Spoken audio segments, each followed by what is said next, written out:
अस्सलातु वस्सलामु अलैका या रसूल अल्लाह व अला आलिका व अस्हाबिका या हबीब अल्लाह। अस्सलातु वस्सलामु अलैका या नबी अल्लाह व अला आलिका व अस्हाबिका या नूर अल्लाह।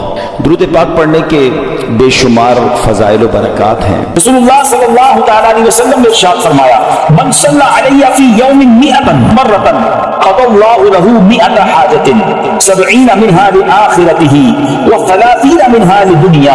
आका फरमाते हैं, जिसने रोजाना मुझ पर 100 मरतबा दुरूद भेजा, अल्लाह अज़्ज़ा व जल्ल उसकी 100 हाजात पूरी फरमाएगा। 100 दुरूद पाक 100 हाजतें पूरी होंगी। ऐ मेरे मीठे इस्लामी भाइयों, जरा आप चाहते हैं आपकी दुआएं कबूल हो, आप चाहते हैं आपकी हाजतें कबूल हो, आसान हो जाए, तो दुरूद पाक पढ़िए। हबीब सल्लल्लाहु तआला अला मुहम्मद सल्लल्लाहु अलैहि वसल्लम। मगर अच्छी तरबियत क्यों जरूरी है? आज हमारे पहला टारगेट होता है बच्चा स्कूल कौन सी पढ़ेगा।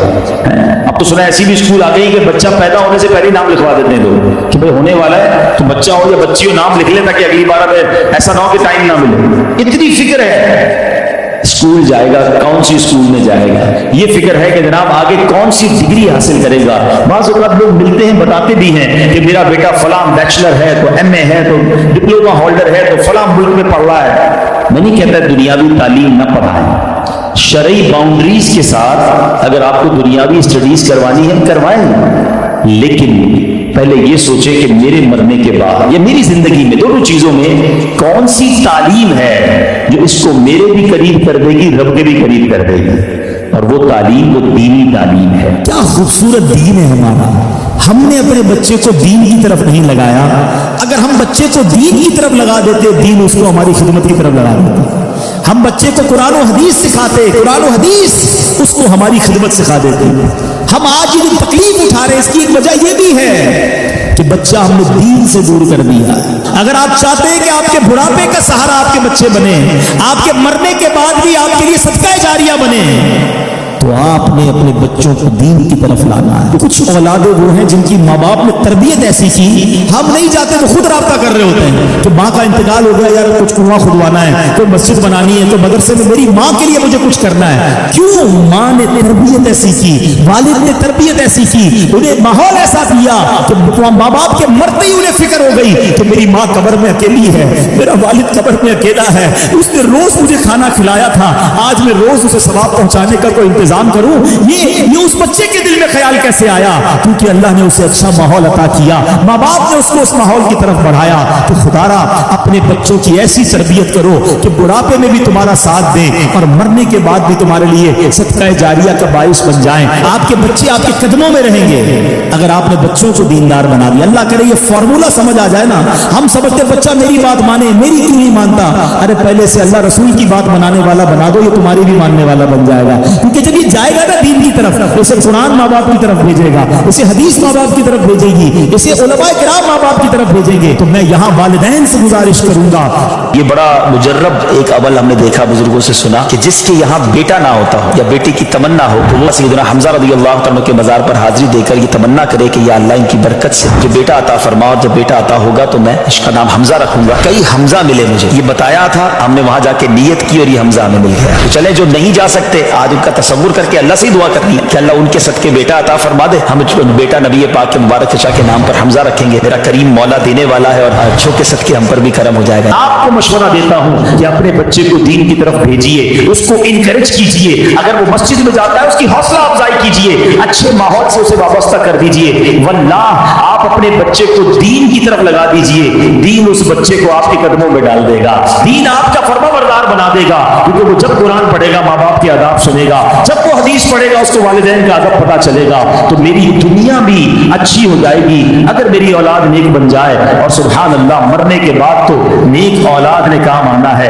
लोग कहते हैं हमारे बच्चों को बहुत सारे सॉफ्टवेयर आते हैं। अरे जनाब बहुत सारे मोबाइल के इसको फंक्शंस आते हैं। मुझे बताओ ना, मेरे मरने के बाद मेरी कब्र पर बैठकर गूगल, याहू, व्हाट्सएप या जनाब ईमो खोलकर मुझे वो इशारे सवाब करेगा, या कुरान पढ़ना आता होगा तो सवाब पहुंचाएगा, नमाजी होगा तो मेरे लिए दुआ करेगा। मैंने نے اس کو سخاوت کی عادت ڈالی ہوگی تو صدقہ خیرات کر کے میرے لیے صدقہ جاریہ کا باعث بنے گا. فیصلہ آپ کا ہے, یہ ارلی سٹیج میں فیصلہ کر لیجئے کہ اپنے بچے کو کس لائن پہ لگانا ہے, کیونکہ ہم سب نے دنیا سے جانا ہے. نیک اولاد چھوڑ کر جاؤ گے تو وہ قبر میں صدقہ جاریہ کا باعث بنے گی. اور ایک بات اور یاد رکھیے, بچہ نیک پتہ کیسے بنے گا؟ جب ہم نیک بنیں گے. بچے کا سب سے پہلی انسپریشن اس کے والدین ہیں. وہ باپ کو دیکھتا ہے میرا باپ نمازی ہے کہ نہیں. باپ کہے میں صرف جمعے کی نماز پڑھوں, بچہ 5 وقت کا نمازی بن جائے, ایسا مشکل ہے. ماں کہے میں بے پردہ گھوموں, میری بچی کے پا پردہ ہو جائے, ایسا بہت مشکل ہے. آپ کو اپنے آپ کو تبدیل کرنا ہوگا, اپنی بری عادتیں چھوڑنی ہوں گی. انشاءاللہ بچہ اس کو دیکھ کر نیک بننا شروع ہو جائے گا.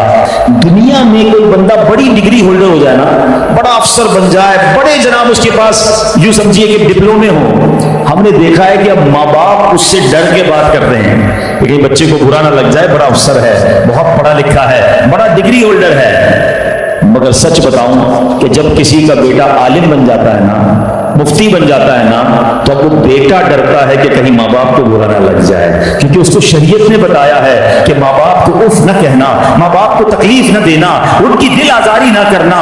اس کے دل میں تو ہر وقت یہ خوف رہتا ہے کہ کہیں میرے ماں باپ مجھ سے ناراض نہ ہو جائیں, کیونکہ حدیث پاک اس نے پڑھی ہوتی ہے, یہ سنی ہوتی ہے کہ جس کا مضمون ہے جس سے اس کے ماں باپ راضی اس سے اس کا رب راضی, جس سے اس کے ماں باپ ناراض اس سے اس کا رب ناراض. بدقسمتی سے ہم نے یہ بھی دیکھا کہ کئی ماں باپ اپنے بچوں کو دین کی طرف جانے سے روکتے ہیں, اور کچھ عرصے کے بعد ہم دیکھتے ہیں کہ وہ سر پکڑ کے بیٹھے ہوتے ہیں کہ بچہ ہاتھ سے چلا گیا. یاد رکھیے ہم نے نارملی دیکھا ہے, میجورٹی کی بات کر رہا ہوں, سب کی نہیں, کوئی ناراض نہ ہو جائے. میں ہر ٹاپک پر بہت دیر تک گفتگو کر سکتا ہوں, لیکن ظاہر ہے کہ مجھے ایک وقت کے اندر اپنا بیان کمپلیٹ کرنا ہے. میں بہت مختصر بات کر کے آگے بڑھ جاؤں گا. وہ لوگ جن کے ماں باپ حیات ہیں, خدا کی قسم یہ رب کی بہت بڑی نعمت ہے, ہمیشہ ان کی قدر کرنا. ماں باپ کا جو فرما بردار ہے وہ دنیا میں بھی کامیاب ہے اور آخرت میں بھی کامیاب ہے. ایک حدیث کا مضمون ہے, جس سے ماں باپ راضی اس سے اس کا رب راضی, جس کے ماں باپ اس سے ناراض اس سے اس کا رب ناراض. یاد رکھنا میرے بھائیوں, وہ میرے نوجوانوں جن کے ماں باپ حیات ہیں, ان کی قدر کرو, ان کی دعائیں لو. خدا کی قسم اس کو کامیابی سے کوئی نہیں روک سکتا جس کے ساتھ ماں باپ کی دعائیں ہیں, اور اس شخص کو بربادی سے کوئی نہیں روک سکتا جس کے ماں باپ اس سے ناراض ہیں. دنیا میں اور بہت سارے گناہ ہیں, ہر گناہ کی سزا, اس کا رزلٹ, اس کا عذاب جو ہے وہ بندے کو مرنے کے بعد پتہ چلتا ہے. مگر ماں باپ کی نافرمانی وہ گناہ ہے کہ جس کا عذاب بندے کو دنیا میں دکھایا جاتا ہے. جو ماں باپ کا نافرمان ہوتا ہے نا, اس کی اولاد دنیا میں اس کی نافرمان ہوتی ہے. آج آپ بہت سارے اسلام بھائی پرچیاں بھی دیتے ہیں, دعائیں بھی کرواتے ہیں. میں آپ کو ایک مشورہ دیتا ہوں, ادھر ادھر دعائیں مت کراؤ. جس کے پاس ماں ہے نا, اپنی ماں کے قدموں میں بیٹھ جاؤ. خدا کی قسم ماں دل سے دعا کر دے طوفان ٹل جایا کرتے ہیں. بھول گئے آپ کہ جنت میں موسیٰ کا پڑوسی بنا دیا اللہ نے. ایک کسائی کو ماں نے دعا دی تھی, اللہ نے موسیٰ کا جنت میں پڑوسی بنا دیا. کہ نبی پاک علیہ السلام فرماتے ہیں, حضرت عبداللہ ابن زبیر رضی اللہ عنہ سے روایت ہے کہ جو ماہ رجب میں کسی مسلمان کی پریشانی دور کرے, اللہ عز و جل اس کو جنت میں ایسا محل عطا فرمائے گا جو حد نظر تک وسیع ہوگا. تم رجب کا اکرام کرو, اللہ کریم 1000 کرامتوں کے ساتھ تمہارا اکرام فرمائے گا. اللہ کرے کہ ہماری کوئی نماز قضا نہ ہو, ہم اس پہ نفلی روزے رکھیں, اس پہ درود پاک کی کثرت کریں, استغفار کی کثرت کریں. اللہ کا مہینہ ہے, خوب اللہ کی طرف لو لگائیں کہ یا اللہ تیرا مہینہ آ گیا, بندہ بھی تو میں تیرا ہوں, میرے مولا تو میری مغفرت فرما دے. اللہ ہمیں اس مہینے کی برکت عطا فرمائے. پھر کتنا سخت ہوتا ہے سمجھیے گا. یاد رکھیے سختی کی اور بھی چیزیں ہوتی ہیں. لوہا بڑا سخت ہوتا ہے, لکڑی بڑی سخت ہوتی ہے, مگر لوہا آگ سے نرم ہو جاتا ہے.